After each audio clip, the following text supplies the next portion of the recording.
Hello guys, welcome back to our channel Wins World TV. Taong 2019 ay gumawa ng kasaysayan itong si John Riel Casimero bilang ika-4 na boksingero na nanalo ng 3 world title sa 3 magkakaibang division. Matapos niyang matalo si Ricardo Espinosa Franco sa pamamagitan ng napaka-impresibong knockout.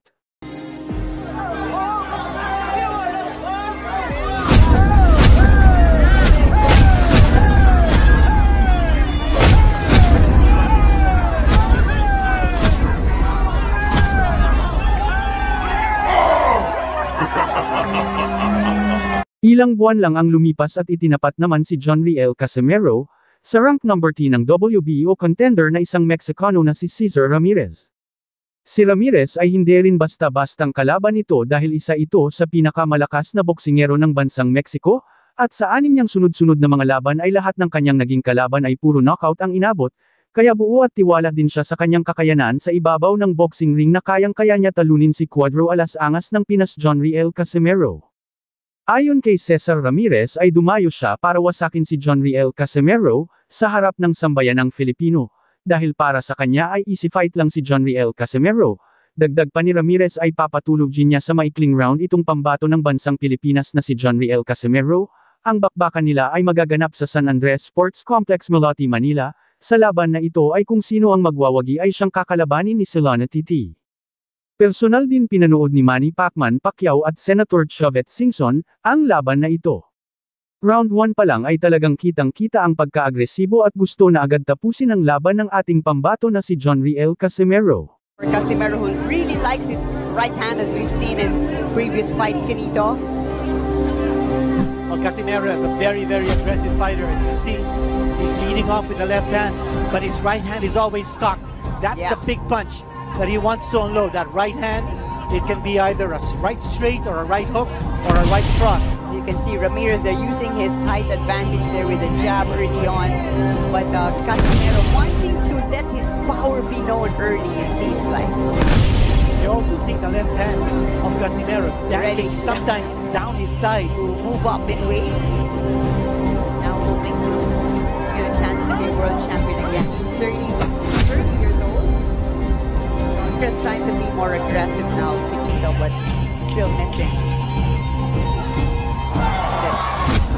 There's a slip. Slick spot there in the corner. Sa pangatlong round ay nakatama ng solidong suntok si John Riel Casimero, dahilan ng pagka-knockout ng kanyang kalaban. So when he does, he's going to be prepared to throw that right. And for Casimero, once he comes charging in, it can't just be one shot. It just can't be the right hand. That time a nice left hand. That was a beautiful knockdown. left That's hand. a knockdown. Beautiful left hand. Nice counter there. Perfectly timed. And Ramirez says, Ngunit sa kabila ng pagka-knockout nitong si Ramirez ay talagang nanalaitay pa rin ang dugo ng isang Meksikano na pagiging matapang.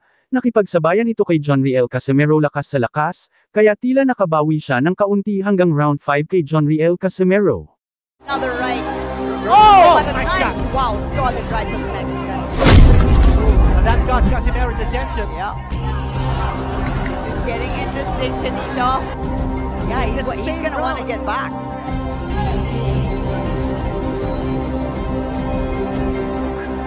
There he is throwing his left and right. Casimero's holding on. Sa round 6 na ay dito na ulit unti-unting bumabalik ang estilo ni John Riel Casimero, na tila walang talab sa kanya ang mga solidong patama ng Mexican fighter. Out of the nose of Ramirez. Oh, nice shot. that was a big right from Ramirez. That time he had his Another distance. right. Oh, Ramirez now pouring it on. Big round here for Ramirez. Corner getting really excited. Another strong right from the Mexican. Pouring it on Kenito right here. Big round here for Ramirez. That time Casimero throwing the right hand. Crowd loving the action. This fight is not going to go to distance. No, Nice both. shot. Round 7 at dito na binamba ng malalakas na suntok itong si Ramirez, hanggang sa ma-knockout ito. No, blood from the nose of the Mexican.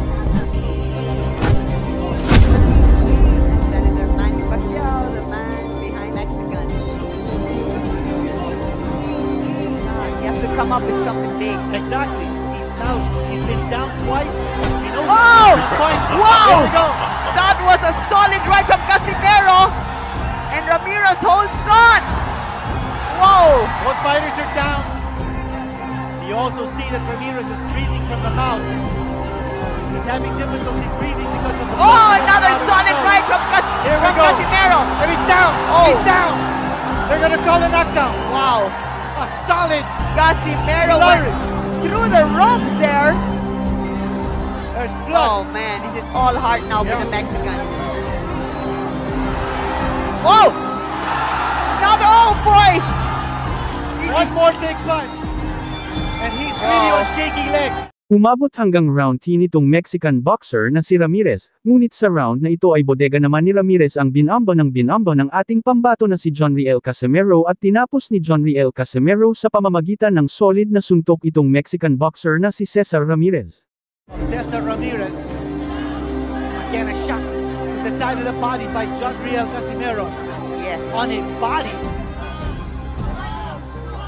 There's your... Oh. Yeah, he's lost his just sting. going through the motions. Yeah. Clearly The sting is gone. winded. Cesar Ramirez.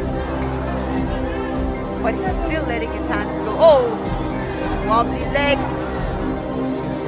He's ready to go. Oh, Casimero just itching to launch here. Looking for the opening. Ramirez has little left.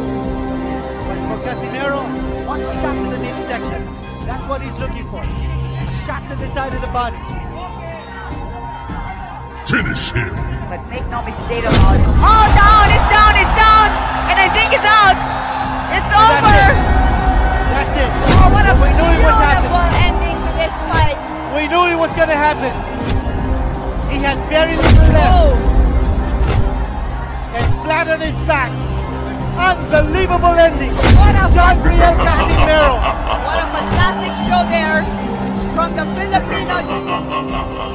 Dahil sa tagumpay niyang natalo si Cesar Ramirez at nadepensahan niya rin ang kanyang WBO entering title, nalubos na ikinatuwa ng ating pambansang kamao at Chauvet Singson.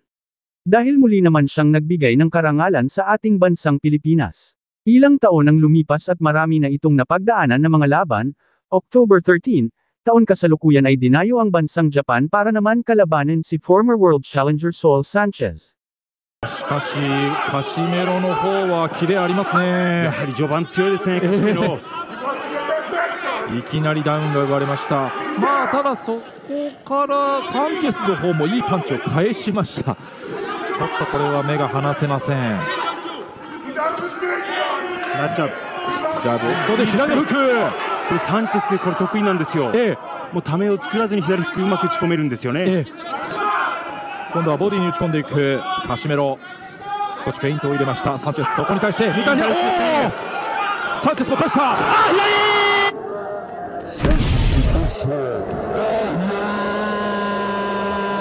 あ、カシメロの左が火を吹いた。2度目のダウン。サンチェス立ち上がれるか。うなずいた。立ち上がりました。残りは1分。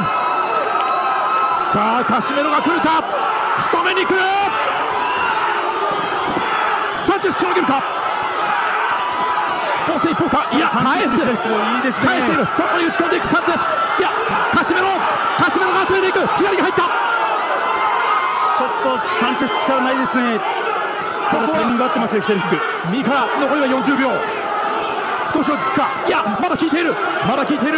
今のクリンチャーサンチェスうまかったですね。2度目のダウンは思いっきり効かされました。残りは30秒。左を返した。合わせにいってますね。カシメロがまた来た。このラウンドどうでしょう。しのげるか。あ、止めた。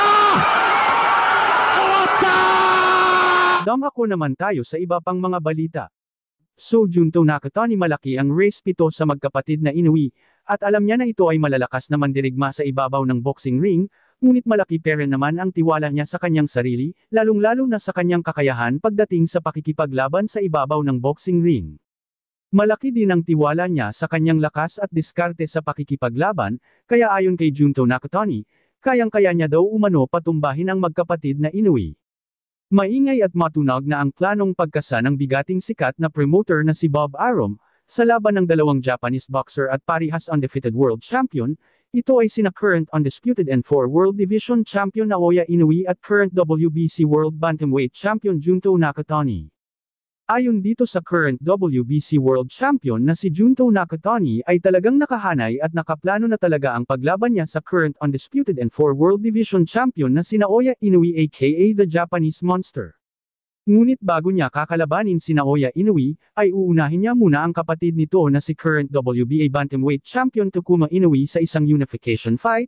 Alam naman ng karamihan na sa dugo talaga ng magkapatid na Inoue ang isang magaling at malakas na boksingero, at aminado naman itong si Junto Nakatani na talagang totoo na malakas ang magkapatid na ito, ngunit susubukan pa rin ni Junto Nakatani ang kanilang mga lakas sa pamamagitan ng paglaban niya dito. Pagkatapos niya talunin si Takuma Inoue, kapatid ni Naoya Inoue ay isusunod niya itong si Naoya Inoue at Jonriel Casimero. Ayon kay Nakatani ay gusto niya rin makalaban si Cuadro Alas Angas ng Pinas Jonriel Casimero, dahil gustong-gusto niya talaga mangbagbog ng mga boksingerong maangas sa ibabaw ng boxing ring.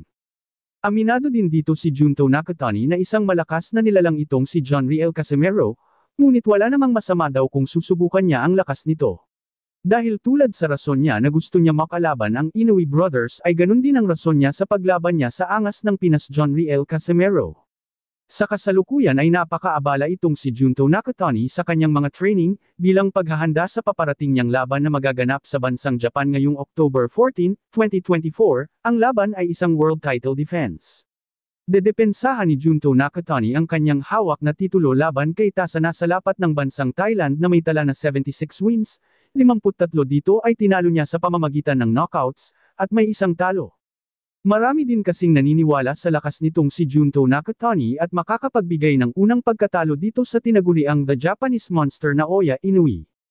Kaya kabang-abang talaga ang laban Naoya Inoue kontra Junto Nakatani at Jonriel Casimero kontra Junto Nakatani. Ano sa tingin nyo guys, babagsak kaya si Junto Nakatani sa mga kamay ni Naoya Inoue or babagsak ito sa mga kamay ng tinaguriang Cuadro Alas Angas ng Pinas Jonriel Casimero?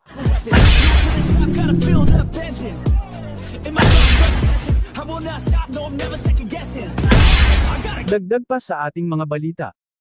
So pagkatapos nga tibagin ni WBC Bantamweight World Champion na si Junto Nakatani. Sa round 1, itong si Vincent De Acero Astrolabio, ay tila naging daan ito para itong si Junto Nakatani ang nakahanay na naman na gusto makalaban ni former 3 World Division Champion, Cuadro Alas Angas ng Pinas Jonriel Casimero, dahil alam naman ng karamihan na ang laban ni Naoya Inoue versus Jonriel Casimero ay medyo malabo na mangyari, dahil talagang hindi pinapansin ni Naoya Inoue itong si Cuadro Alas Angas ng Pinas Jonriel Casimero kahit ano pa ang gawin niyang pagpapapansin dito. Ngunit ang labanan Jonriel Casimero versus Junto Nakatani, ay sobrang laki ng pag-asa na maikasa ito. Dahil kung itong si Jonriel Casimero, ay magiging champion sa 122-pound Super Bantamweight Division, kung sakaling iwanan na ni Naoya Inoue ang kanyang titulo na hawak sa Super Bantamweight Division, ay pwede nang upuan ni Jonriel Casimero ang division sa oras na umakyat na ng timbang itong si Naoya Inoue. Sa bagong henerasyon kasi ngayon guys ay ang mga bagong titulo ang pinagbabasihan sa laban, in short hindi kalalabanan ng mga Hapon, kung hindi ikaw ang mandatory challenger.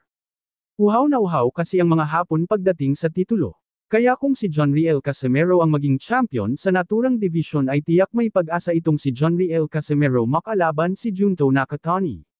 Kakayanin kaya ni former 3 World Division Champion Cuadro Alas Angas ng Pinas itong si Junto Nakatani? Halina't panoorin natin sabay-sabay ang mga knockout highlights ni Junto Nakatani, kung gaano nga ba kalakas ito. Head right now. Doubles up the uppercut and then goes with a knockdown, scored with a right uppercut.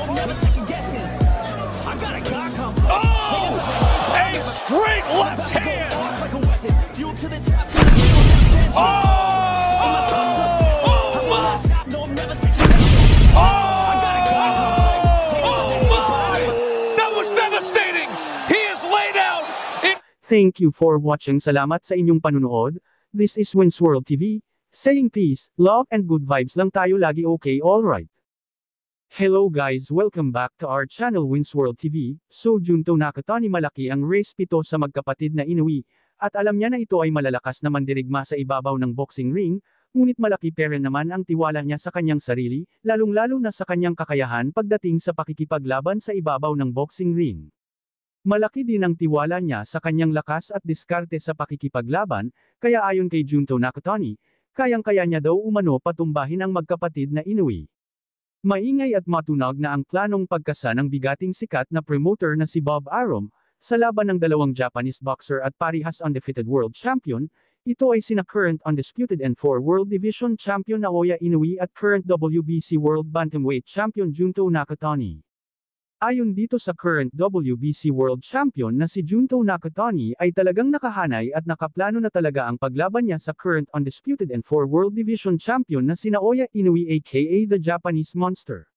Ngunit bago niya kakalabanin si Naoya Inoue, ay uunahin niya muna ang kapatid nito na si current WBA Bantamweight Champion Takuma Inoue sa isang unification fight. Alam naman ng karamihan na sa dugo talaga ng magkapatid na Inoue ang isang magaling at malakas na boksingero, at aminado naman itong si Junto Nakatani na talagang totoo na malakas ang magkapatid na ito, ngunit susubukan pa rin ni Junto Nakatani ang kanilang mga lakas sa pamamagitan ng paglaban niya dito. Pagkatapos niya talunin si Takuma Inoue, kapatid ni Naoya Inoue ay isusunod niya itong si Naoya Inoue at Jonriel Casimero. Ayon kay Nakatani ay gusto niya rin makalaban si Cuadro Alas Angas ng Pinas Jonriel Casimero, dahil gustong-gusto niya talaga mangbagbog ng mga boksingerong maangas sa ibabaw ng boxing ring. Aminado din dito si Junto Nakatani na isang malakas na nilalang itong si Jonriel Casimero, ngunit wala namang masama daw kung susubukan niya ang lakas nito. Dahil tulad sa rason niya na gusto niya makalaban ang Inoue brothers ay ganun din ang rason niya sa paglaban niya sa angas ng Pinas Jonriel Casimero. Sa kasalukuyan ay napakaabala itong si Junto Nakatani sa kanyang mga training, bilang paghahanda sa paparating niyang laban na magaganap sa bansang Japan ngayong October 14, 2024, ang laban ay isang world title defense. Dedepensahan ni Junto Nakatani ang kanyang hawak na titulo laban kay Tasana sa lapat ng bansang Thailand na may tala na 76 wins, 53 dito ay tinalo niya sa pamamagitan ng knockouts, at may isang talo. Marami din kasing naniniwala sa lakas nitong si Junto Nakatani at makakapagbigay ng unang pagkatalo dito sa tinaguriang The Japanese Monster Naoya Inoue. Kaya kabang-abang talaga ang laban Naoya Inoue kontra Junto Nakatani at Jonriel Casimero kontra Junto Nakatani. Ano sa tingin nyo guys, babagsak kaya si Junto Nakatani sa mga kamay ni Naoya Inoue or babagsak ito sa mga kamay ng tinaguriang Cuadro Alas Angas ng Pinas Jonriel Casimero? Just comment down below. Thank you for watching. Salamat sa inyong panunood. This is Wins World TV, saying peace, love and good vibes lang tayo lagi, okay, alright.